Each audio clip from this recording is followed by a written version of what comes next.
Hello, कैसे हैं आप सब? अप्रॉक्स 1.5 साल हो गए आप सबसे मिले।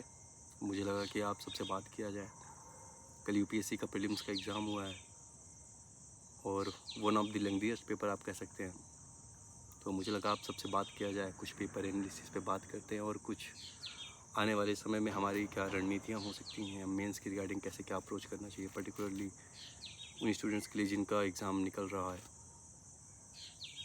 देखिए, कल का पेपर एक्चुअली हमारा टेम्परामेंट चेक करने का पेपर था। कुछ क्वेश्चंस तो हमेशा से यूपीएससी ने बाउंसर्स बनाए ही हैं, तो इस बार भी उन्होंने बनाए।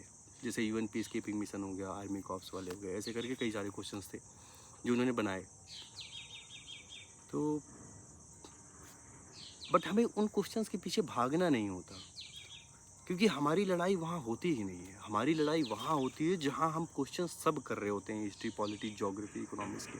हालांकि इस बार पॉलिटी तो अलग ही लेवल पे था, कुछ ज़्यादा ही अप्लाइड उन्होंने पूछा। पॉलिटी था कि पब्लिक पॉलिसी था, पवेट था, इथिक्स को भी उन्होंने इंक्लूड किया। इससे हमें ये चीज़ सीखने को मिलती है कि बार बार मैं अपने दोस्तों से भी कहता रहता था कि यूपीएससी के प्रीलिम्स की प्रिपरेशन हम अलग नहीं कर सकते, हमें इंटीग्रेटेड वे में ही पढ़ना होगा। प्रीलिम्स और मेंस हम जब साथ लेकर चलेंगे तभी हमारे लिए बेटर रहेगा। और इस बार के में पेपर में दिखा भी 3-4 क्वेश्चंस एथिक्स से आए। अब जैसे है क्या कि मैं टेम्परामेंट क्यों बोला, क्योंकि एक एक पेज का अगर आप क्वेश्चंस पढ़ रहे हैं तो पढ़ते पढ़ते होगा क्या कि साइकोलॉजिकली हम स्टक हो जाएंगे वहीं पे ना। भाई, इतना बड़ा हम क्वेश्चंस तो कभी सॉल्व किए नहीं है। तो इसी तरह से चीज़ें हमें करना रहा होगा। खैर, जिनका भी 80-85 नंबर, खासकर जनरल में अगर 85 नंबर प्लस आ रहा है तो श्योरली है कि उनका हो जाना चाहिए एग्ज़ाम, क्योंकि पेपर अटेम्प्ट करना भी डिफ़िकल्ट था। इतना लेंदी पेपर 2 घंटे 120 मिनट में अगर आपको 100 क्वेश्चन करने हैं, वो भी इतने बड़े बड़े क्वेश्चंस पढ़ के, जहाँ 3-3 4-4 स्टेटमेंट, फिर उनके अंदर 3-3 4-4 स्टेटमेंट, फिर उनमें ऑप्शंस चूज़ करना, फिर बबल फिलअप करना। इफ़ेक्टिवली 1.2 मिनट मिल रहा है एक क्वेश्चंस के लिए, तो चैलेंजिंग तो था। मतलब लेंदी था, इस वजह से मुझे लगता है चैलेंजिंग था। बाकी तो डिफ़िकल्टी लेवल और क्वेश्चंस के कुछ बाउंसर्स जो आते हैं वो सभी के लिए रहते हैं, तो वो मुझे नहीं लगता कि बहुत बड़ा टास्क है। किसी के लिए भी वो टास्क नहीं है, और है तो फिर सबके लिए है। तो इस तरह के क्वेश्चन से कभी कट ऑफ बनते भी नहीं हैं। कट ऑफ हमेशा उन्हीं क्वेश्चन से बनते हैं जहाँ जहाँ हम सब पढ़े होते हैं और हम कितना अप्लाई कर पाते हैं अपना, जो हमारे पास इंफॉर्मेशन होती है, जो हम नॉलेज गैदर कर रखे हैं, हम कितना उन्हें अप्लाई कर पाते हैं।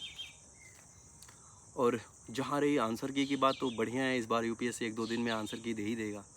तो अच्छा है कि आप 1-2 दिन का रेस्ट ले लें, घूम लें, कहीं दोस्तों के साथ कहीं चले जाएँ, या आप अपनी चॉइस के हिसाब से 1-2 दिन में यूपीएससी का आंसर की से ही मिला लें तो बेटर रहेगा। जैसे कुछ जीएस के आंसर हर बार कोचिंग्स और यूपीएससी में भी अलग रहता है। सीसैट में भी बहुत सारे लोगों को डाउट रहता है। मैं तो खुद एक बार सीसैट में नॉट क्वालिफाइड रहा पहले वाले अटेम्प्ट में, केवल 36 मार्क्स आए थे मेरे। तो मैं ओवरऑल ये कहना चाह रहा था आपसे कि कंप्रिहेंशन वाला पोर्शन जो और है, तो वो बेटर रहेगा कि हम यूपीएससी के आंसर की से मिलाएं। हाँ, एक बात और है कि 1-2 दिन 3 दिन का रेस्ट लेने के बाद आपके 85 मार्क्स प्लस आ रहे हैं, तो बेहतर है कि आप नेक्स्ट 15 डेज़ में जो भी आपका ऑप्शनल हो, ऑप्शनल का पेपर 1 आप कंप्लीट कर लें, और साथ में इथिक्स वाला पोर्शन हम कंप्लीट कर लें। उसके साथ साथ है क्या कि इथिक्स जैसे हम कर रहे हैं, तो होता क्या है कि बस ये मत सोचिए कि हमें आंसर मतलब नोट्स बना ले रही हैं अपनी, ऐसा कुछ कर लेना है। आप नोट्स बना रहे हैं, ठीक है। जैसे इथिक्स का हम पहला यूनिट पढ़ रहे हैं, ठीक है, मोरल वैल्यूज़ वगैरह जिस पे बात की जाती है, तो कोशिश करिए कि पीवाईक्यू लेकर आप उसके जब आप थ्योरी पढ़ लें तो बेटर रहेगा कि हम उसका आंसर राइटिंग भी करते रहें। तो इससे हमारा फ्लो बना रहता है। फिर आप 15 दिन के बाद फुल लेंथ टेस्ट देना शुरू करिए। अभी क्या करिए कि 3-4 5-5 क्वेश्चन जो है पीवाईक्यू से आप करते रहिए। ऑप्शनल में भी सेम यही करिए। ओवरऑल कहने का मतलब ये है कि जितना आप पढ़ रहे हैं, जो भी यूनिट आप पढ़ रहे हैं, कोशिश करिए कि उस यूनिट से आए हुए जो भी क्वेश्चंस हैं, आप उनको सॉल्व करें, उनको लिखें बैठ के।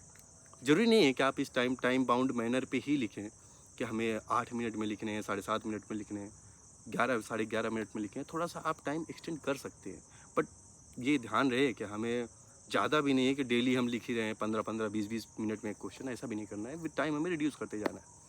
ताकि जब हम फुल टेस्ट देने आए तो हमारा टाइम पूरा टाइम से क्वेश्चन पेपर कंप्लीट हो जाना चाहिए। और बाकी मिलते हैं। और इतना दिन हो गया था तो मुझे लगता है कि धीरे धीरे मैं कोशिश करूँगा कि मेंस से रिलेटेड या जो भी कुछ ऐसे मुद्दे मुझे लगेंगे जिन पे हम बात कर सकते हैं आपसे, मैं उन विषयों पे आप सबसे कोशिश करूँगा कि अपने व्यू अपने थॉट्स आप सबसे चर्चा किया जाए, बात किया जाए। Thank you.